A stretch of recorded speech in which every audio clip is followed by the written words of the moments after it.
আজকে আমি চলে গিয়েছিলাম বেনাচিটির আরবান ফার্নিচারে। আমার ঘরের ফার্নিচারের জিনিসগুলো আমি আরবান ফার্নিচার থেকে নিয়েছি।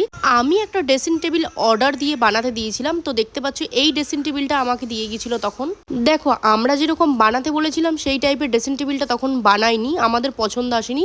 মানে অনেক জায়গাতেই ভুল করে দিয়েছিল, যেমন উপরে লাইটটা দিতে বারণ করেছিল, তারপরে উপরে একটা লক সিস্টেম দিয়ে দিয়েছিল যেটা দেখতে একদম ভালো লাগছিল না। আর এই যে দেখতে পাচ্ছ আমি ড্রেসিং টেবিলটা খুলছি, এই জিনিসটা দেখতেও খুব একটা বেশ আমাদের ভালো লাগছিল না। আর সব থেকে মেন প্রবলেম যেটা ছিল সেটা হচ্ছে কাজটা চওড়ার দিক থেকে মানে ছোট দিয়ে দিয়েছিল, আমরা একটু বড় চেয়েছিলাম, সেই কাজটা ছোট দিয়ে দিয়েছিলাম। দেখো অর্ডার দিয়ে বানাতে দিয়েছিলাম তো প্রাইসটা একটু বেশি পড়েছিল, কিন্তু কোয়ালিটিটা খুব একটা বেশি ভালো ছিল না। ড্রেসিং টেবিলটা দেখে মনে হচ্ছিল সেই প্রান্তিকা থেকে নিয়ে আসা 2-3 হাজার টাকার ড্রেসিং টেবিল। তারপর 2.5 মাস পর ড্রেসিং টেবিলটাকে আজকে নিয়ে গেল, কারণ আমরা যেহেতু অর্ডার দিয়ে বানাতে দিয়েছিলাম তার জন্য আমরা কমপ্লেন করেছিলাম যে আমাদের পছন্দ আসেনি আর কোয়ালিটিটাও একদম ভালো ছিল না।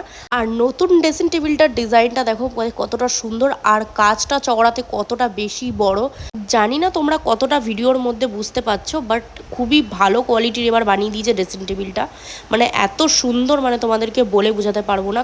আগের বারের যে কাঠের যে কোয়ালিটিটা ছিল ওটা একদম মানে বাজে ছিল, মানে ভালোই ছিল না। আর এইবারের কোয়ালিটিটা খুবই সুন্দর। আর নিচে দেখতে পাচ্ছ কত সুন্দর একটা স্পেসও দিয়েছে, যে আগেরটাতে নিচে একটা ছোট্ট মতো স্পেস যেটা আছে ওটা ছিল না, আর শুধু ওয়ার্ড্রপটা ছিল। এটাতেও একটা ওয়ার্ড্রপ দিয়েছে দেখতে পাচ্ছ। আর এই ড্রেসিং টেবিলের কালারটা মানে আমার খাটের সাথে পুরোপুরি মানে ম্যাচিং আছে। তো খাটটাও আমি আরবান ফার্নিচার থেকে নিয়েছি। তো তোমরা যদি খাটের ডিটেলস জানতে চাও কমেন্ট করো।